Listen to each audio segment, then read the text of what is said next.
नमस्कार, स्वागत करती हूं आप सभी का एएनबी न्यूज पर। आप देख रहे हैं अपना उत्तराखंड बुलेटिन। आपके साथ मैं हूं अमीषा यादव। शुरू करते हैं खबरों का सिलसिला।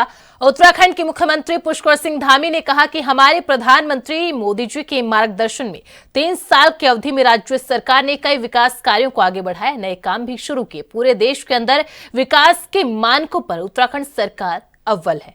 2020 में नीति आयोग की रैंकिंग में राज्य अपने पहले स्थान पर आया। बेरोजगारी दर में 4.4% की कमी आई। निवेश बड़ी मात्रा में उत्तराखंड में आया। रोजगार का सृजन हो रहा है। कई नवाचार के काम आगे बढ़े हैं। इन 3 वर्षों में कई ऐतिहासिक फैसले किए गए। फिर चाहे वह देश की आजादी के बाद देश के अंदर सबसे पहले समान नागरिक संहिता यूसीसी को लागू करना हो या फिर नकल विरोधी कानून को लागू करना हो। जनपदों में कार्यक्रमों की तैयारी है, किस तरह से 3 साल को देखेंगे और 3 साल के कार्यकाल का मूल्यांकन आप खुद कैसे करते हैं? देखिए, 3 साल का कालखंड हमारे आदरणीय प्रधानमंत्री श्री नरेंद्र मोदी जी के मार्गदर्शन में राज्य सरकार ने अनेक विकास के कार्य आगे बढ़ाए हैं, नए काम भी शुरू किए हैं और पूरे देश के अंदर विकास के मानकों पर भी उत्तराखंड सरकार 2024 के नीति आयोग की रैंकिंग में पहले नंबर पर आई है। बेरोजगारी दर में 4.4% की कमी हुई है। निवेश बड़ी मात्रा में उत्तराखंड के अंदर आया है। रोजगार का सृजन हो रहा है। अनेक नवाचार के काम आगे बढ़े हैं। अनेक ऐतिहासिक निर्णय इन 3 सालों में लिए गए हैं, चाहे वो पूरे देश के अंदर देश की आज़ादी के बाद सबसे पहले समान नागरिक संहिता यूसीसी लागू करना हो या नकल विरोधी कानून लागू करना हो। और नकल विरोधी कानून पूरे देश के अंदर एक ऐसा कानून उत्तराखंड राज्य के अंदर लागू हुआ जो अन्य प्रदेशों के लिए भी एक उदाहरण बन रहा है। और इसके लागू होने के बाद 20,000 से भी ज्यादा नियुक्तियां बिल्कुल पारदर्शी तरीके से हुई हैं। कहीं पर भी कोई नकल का प्रकरण सामने नहीं आया, कोई विवादित मामला नहीं आया।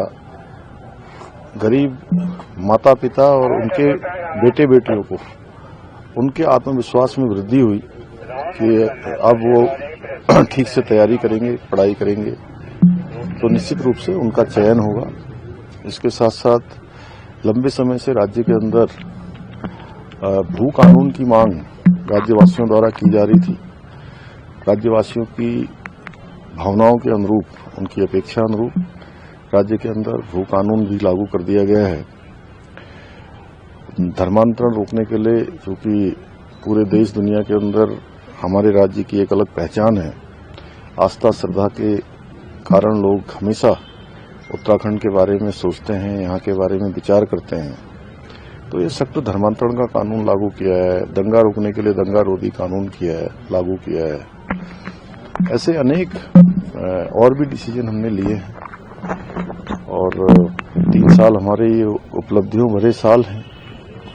और ये वर्ष हमारे लिए विशेष वर्ष, जहां राज्य सरकार के गठन के 3 साल के कार्यकाल पूरा हो रहा है, वहीं इस साल हमारा राज्य 25वें साल में भी प्रवेश कर गया है। और ये रजत जयंती वर्ष भी हमारे लिए है। हमको और उपलब्धि भरा ये वर्ष बनाना है और पिछली जो हमारी उपलब्धियां हैं उनसे प्रोत्साहन लेकर राज्य को, जो हमारे आदरणीय प्रधानमंत्री जी ने बाबा केदार की भूमि से, उनके मुख से निकले हुए सब कि ये दशक उत्तराखंड का होगा, तो इस दशक को उत्तराखंड का दशक बनाना है। हर क्षेत्र में उत्तराखंड देश का अग्रणी राज्य बने, हर क्षेत्र में आदर्श राज्य बने, विकास और प्रगति के नए मानकों को छुए, उसके लिए हम काम करेंगे। ऋषिकेश से भानियावाला के बीच सड़क को 4 लेन किया जा रहा है। करीब 21 किलोमीटर के दायरे में 600 करोड़ रुपए की लागत से चौड़ीकरण कार्य किया जाना है। चौड़ीकरण के दौरान करीब 3,300 पेड़ भी कटान की जद में हैं, जिनका इन दिनों छटाई कार्य चल रहा है। इतनी बड़ी संख्या में पेड़ों की कटान की जद में आने पर पर्यावरणविदों लोगों ने कड़ा आक्रोश जाहिर किया। वहीं प्रदेश के वन मंत्री सुबोध उनियाल ने जब इसको लेकर सवाल किया गया तो उन्होंने कहा कि यह जो पेड़ काटे जा रहे हैं उसके बदले में अन्य क्षेत्रों में पेड़ लगाए जाएंगे।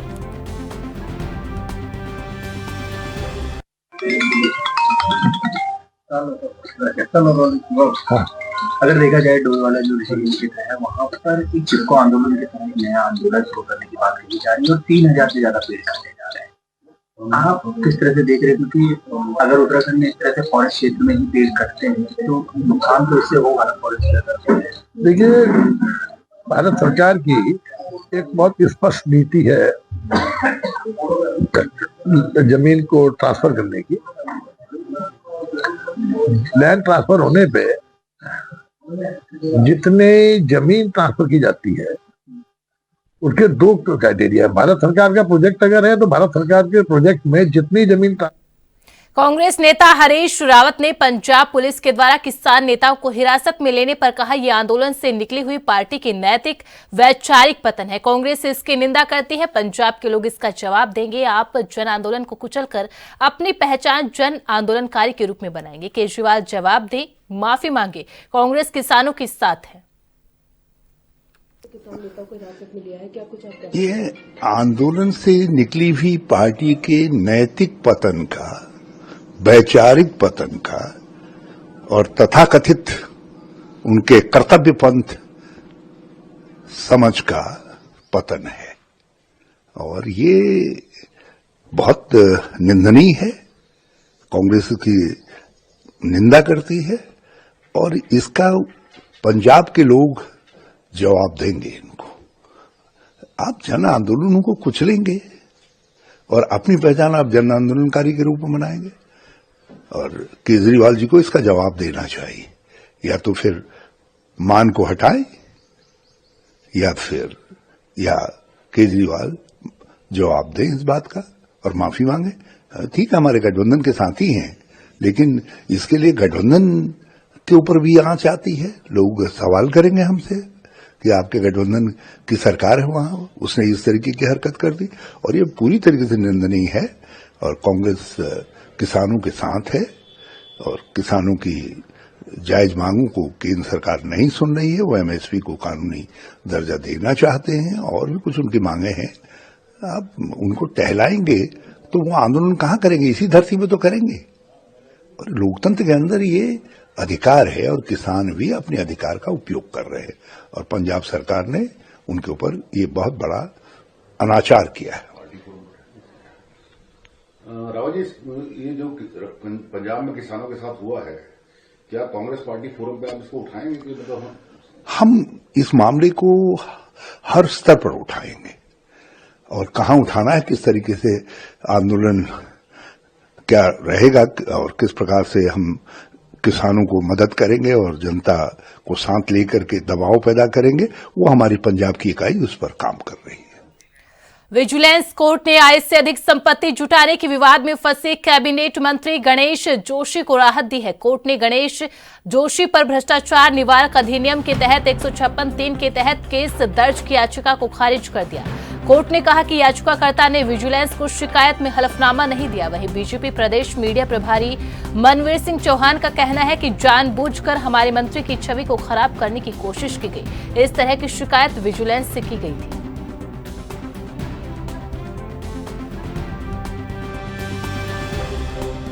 ये राहत की बात नहीं है।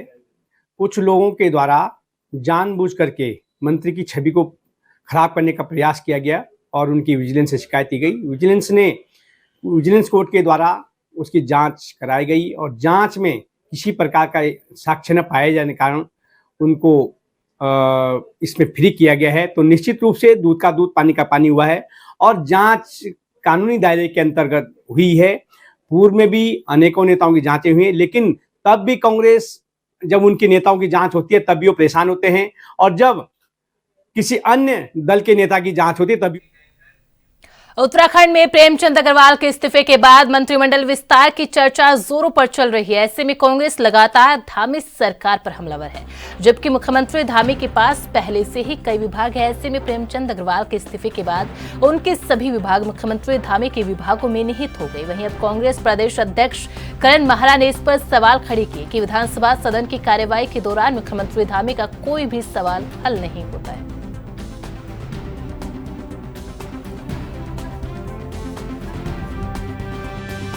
लोगों को आना चाहिए और मेरा ये मानना है कि कैबिनेट में लोगों की कमी होने से सरकार अपनी जो उनका कर्तव्य है उनका डिलीवरी ठीक से नहीं कर पाती है और जल्दी से जल्दी मंत्रिमंडल में लोगों को लिया जाना चाहिए।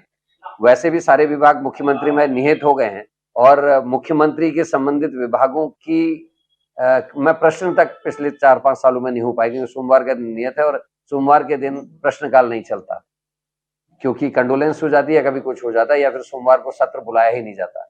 तो इसलिए भी ये जरूरी है कि विभागीय मंत्री जल्दी से जल्दी बने और उनको विभाग आवंटित किए जाए। प्रेमचंद अग्रवाल के इस्तीफे के बाद कांग्रेस बीजेपी में आरोप प्रत्यारोप का सिलसिला शुरू हो चुका है। बीजेपी के प्रदेश मीडिया प्रभारी मनवीर सिंह चौहान का कहना है कि कैबिनेट मंत्री अग्रवाल ने अपने वक्तव्य पर माफी मांगने के अलावा इस्तीफा देकर शिष्टाचार का आदर्श प्रस्तुत कर जनभावनाओं का सम्मान किया। लेकिन सवाल कांग्रेस के सामने नैतिकता का है कि कांग्रेस के जन विधायकों ने विधानसभा में गाली गलौज की, उन्होंने न तो खेद व्यक्त किया और न ही इस्तीफा दिया। कांग्रेस के विधायक अब माफी कब मांगेंगे, जिस पर कांग्रेस के प्रदेश अध्यक्ष ने कहा कि प्रेमचंद अग्रवाल के मामले को कांग्रेस के विधायकों से जोड़ना बेईमानी है।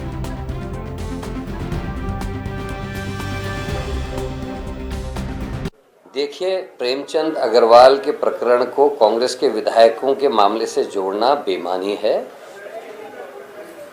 जिसके विरुद्ध कांग्रेस के विधायकों ने कुछ कहा, क्या उसकी तरफ से कोई कंप्लेंट है इतने दिन और अब कर रहे हैं, तो इसका मतलब वो सोची समझी रणनीति के तहत है। मेरी जानकारी में ऐसी कोई घटना नहीं है जिसमें कांग्रेस के विधायकों ने किसी के संग अभद्रता की हो, खासकर किसी कम्युनिटी को लेकर। रही बात बीजेपी की, तो बीजेपी से आपके माध्यम से मेरा ये प्रश्न है कि प्रेमचंद अग्रवाल ने जब इस्तीफा दिया तो उन्होंने जो प्रेस की उससे साफ ये जाहिर हो रहा कि उनको कहीं भी ग्लानि नहीं है। अगर वो ये कहते कि मुझे आत्मग्लानि हुई, लोगों के आक्रोश को देखते हुए मुझे समझ में आया कि मेरे से गलती हो गई है, और तब इस्तीफा देते, तो हमारी नज़र में उनकी इज्जत बढ़ती और उनका कद बढ़ता।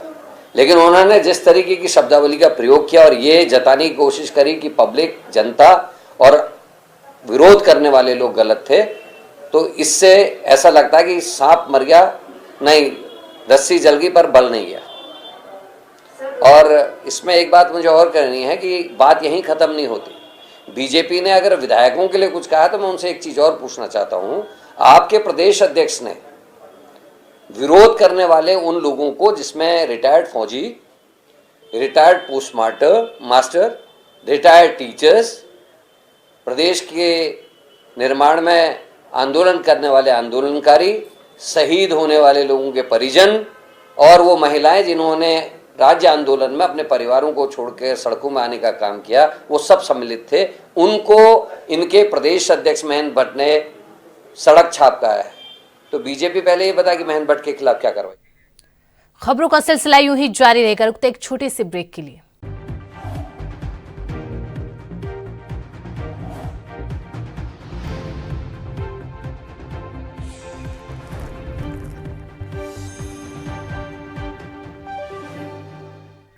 ब्रेक के बाद एक बार फिर से आप सभी का स्वागत है। खबरों में आगे बढ़ते हैं। चारधाम यात्रा को लेकर प्रदेश सरकार लगातार कार्य कर रही है। श्रद्धालुओं की यात्रा को सुगम, सुरक्षित बनाने के लिए प्रदेश सरकार स्वास्थ्य सेवाओं में कई सुधार करने जा रही है। इसमें श्रद्धालुओं को बेहतर इलाज भी हो सकेगा। 154 ambulance, 17 advanced life support ambulance, हेली सेवा, बोट एम्बुलेंस की सुविधा देने जा रही है। सरकार ने सुरक्षा को लेकर भी नई रणनीति बनाई है। इस साल यात्रा मार्गों पर 25 डॉक्टर भी तैनात किए जाएंगे। इसके अलावा 17 बेड का हॉस्पिटल केदारनाथ, 25 बेड का हॉस्पिटल बद्रीनाथ में तैयार किया जा रहा है। इस पर कांग्रेस के प्रदेश महामंत्री नवीन जोशी का कहना है कि पिछले 4 धाम यात्राओं से सरकार को सबक लेना चाहिए।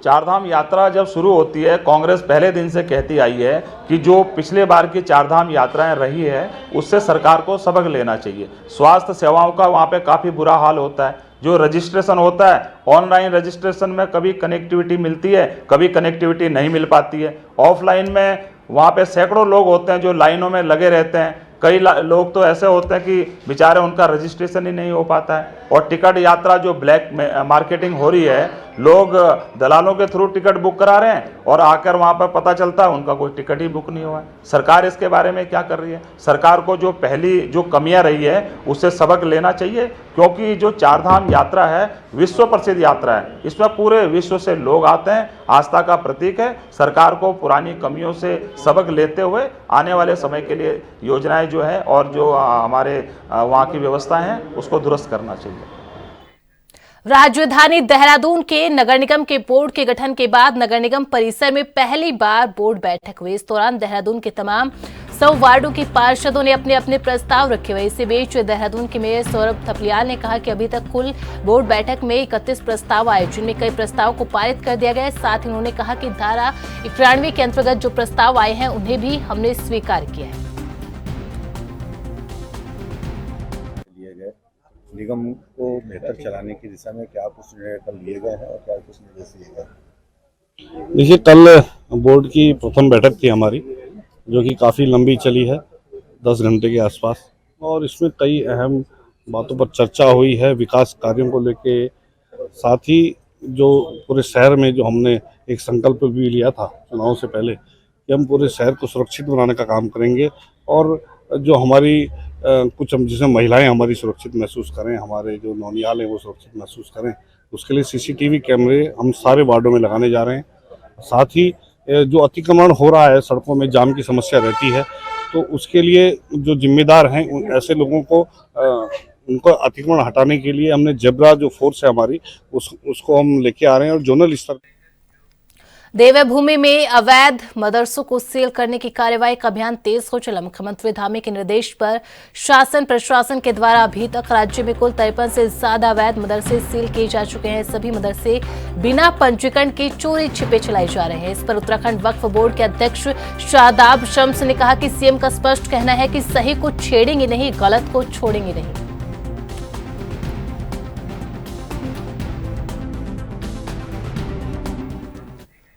प्रदेश के मुख्यमंत्री पुष्कर सिंह धामी ने वर्चुअली सीएम हेल्पलाइन 1905 मुख्यमंत्री जन संपर्क पोर्टल पर दर्ज शिकायतों की समीक्षा करते हुए कहा कि सीएम हेल्पलाइन पोर्टल पर मिली शिकायतों के समाधान हेतु सरकार संवेदनशील है। जन समस्याओं का निस्तारण करना सरकार की प्राथमिकता। सभी अधिकारी जन समस्याओं को गंभीरता से लेते हुए त्वरित गति से समाधान करना सुनिश्चित करें। लापरवाही बरतने वाले अधिकारियों के खिलाफ कार्रवाई की जाएगी। जो समीक्षा की गई है उसके क्रम में मैं 2 चीज़ों को हाईलाइट करना चाहूँगा। सबसे ज़्यादा जो जनता मिलन के कार्यक्रम हुए हैं वो उधम सिंह नगर जिले में हुए हैं।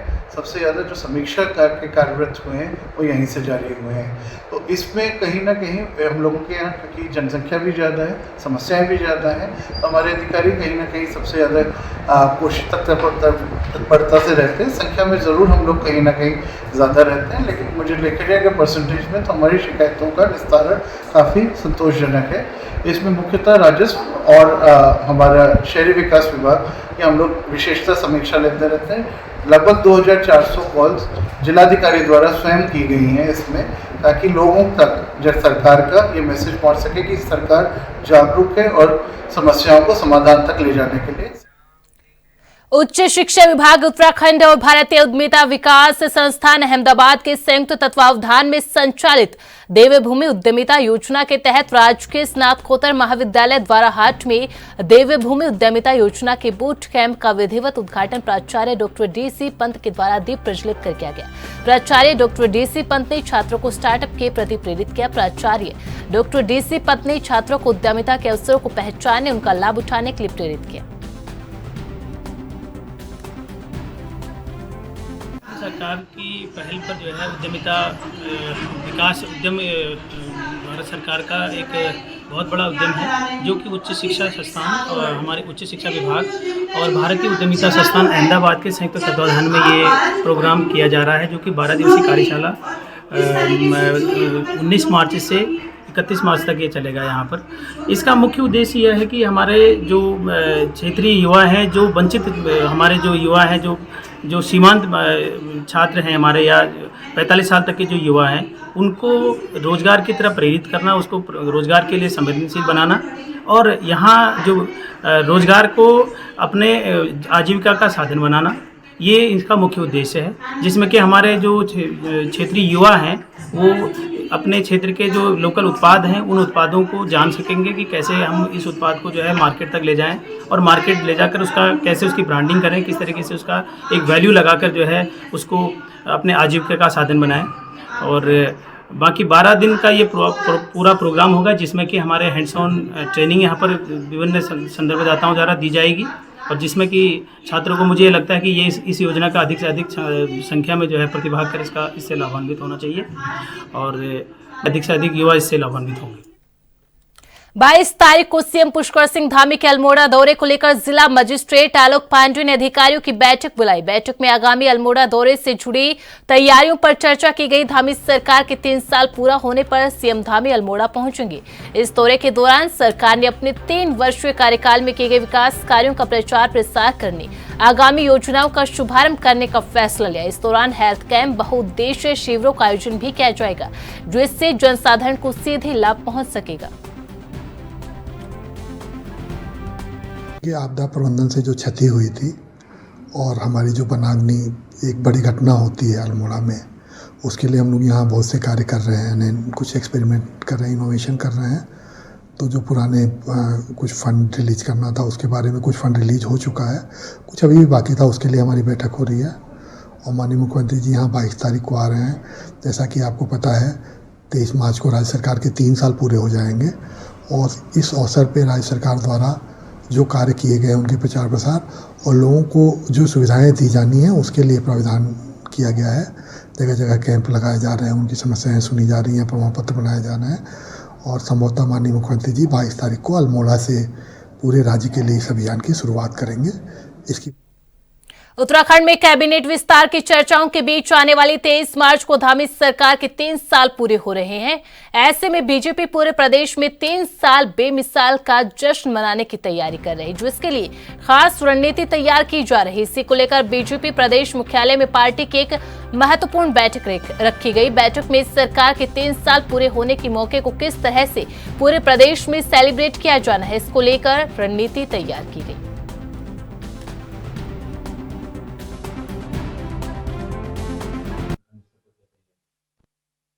उत्तराखंड के यशस्वी मुख्यमंत्री आदरणीय पुष्कर सिंह धामी जी का ये जो कार्यकाल है, इसका 3 वर्ष का समय 23 मार्च को पूरा हो रहा है। इन 3 वर्षों में जो सरकार की महत्वपूर्ण उपलब्धियां रही हैं, इनको जन जन तक पहुंचाने का कार्यक्रम हम लोग जिला मुख्यालय पर कर रहे हैं। इसके साथ साथ विधानसभा स्तर पर भी कार्यक्रम होगा और विकास खंड मुख्यालय पर भी कार्यक्रम होगा।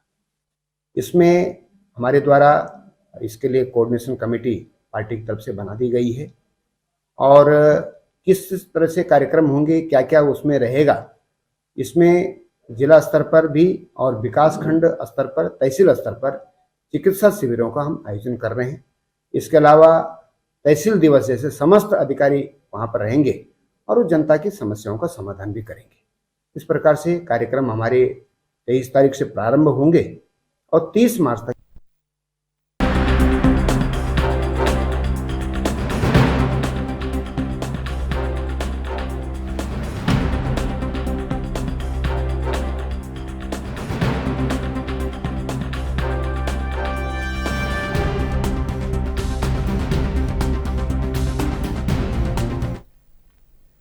सत्र के दौरान की गई अपमानजनक टिप्पणी के बाद आखिरकार प्रेमचंद अग्रवाल को भारी विरोध के बाद अपना इस्तीफा सौंपना पड़ा। वहीं इस्तीफे के बाद अब कैबिनेट में कुल 5 पद रिक्त हो गए। कांग्रेस प्रवक्ता आशीष नोटियाल ने बीजेपी कैबिनेट पर तंज कसते हुए कहा कि कैबिनेट में कोई भी मंत्री लायक नहीं और मंत्री बदलना बीजेपी के लोगों को गुमराह करने का एक तरीका है। आशीष के मुताबिक देखा जाए तो मंत्री बदलने का अर्थ यह होता है कि वह खुद अपने मंत्री को नाकाम समझ रहे हैं।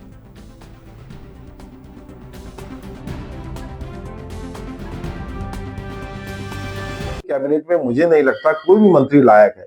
आप शिक्षा विभाग देख लें, स्वास्थ्य विभाग देख लें, कोई भी विभाग इस लायक नहीं है। और ये तो देखो इनका जनता को गुमराह करने का एक बहाना है। देखो हमने मंत्री बदल दिया, ये कर दिया, वो कर दिया। मंत्री बदलने का मतलब सीधा सीधा इनका खुद एक्सेप्ट करना है कि नाकाम है, इनके मंत्री काम नहीं कर रहे हैं। और वाकई इनके मंत्रियों ने अगर काम किया होता तो आज जनता को उससे फायदा मिलता। इनके मंत्रियों ने कोई काम नहीं किया। आज आप बताएं 3 साल तक आप बिना, कई मंत्री पद खाली है, अगर बिना मंत्री पद खाली के भी काम चल सकता है तो फिर मंत्री पद क्यों भर रहे हैं? और यह अगर नुकसान हो रहा है बिना मंत्री के, तो फिर आपने 3 साल जनता का नुकसान क्यों किया, इसका भी आपको जवाब।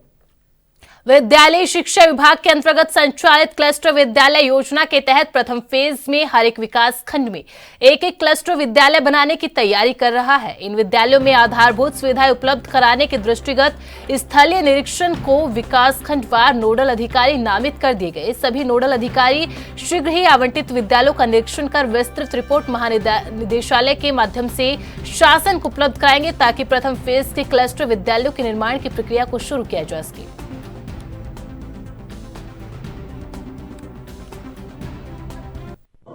सर, आज आपने उत्तरकाशी डिस्ट्रिक्ट के लिए 15 बसों को रवाना किया, क्या था सर पूरा मामला? देखिए, सबसे पहले तो मैं कहना चाहता हूँ कि हमारी सरकार शिक्षा में काफी नवाचार कर रही है, और आप देख रहे होंगे कि टीचर्स की नियुक्तियां भी बहुत हमने कर दी है। स्कूलों में फर्नीचर से लेके, बिजली की व्यवस्था से लेके, पानी की व्यवस्था से लेके, शौचालय से लेके। बुलेटिन में फिलहाल इतना ही। आप बने रहे एएनबी न्यूज के साथ। नमस्कार।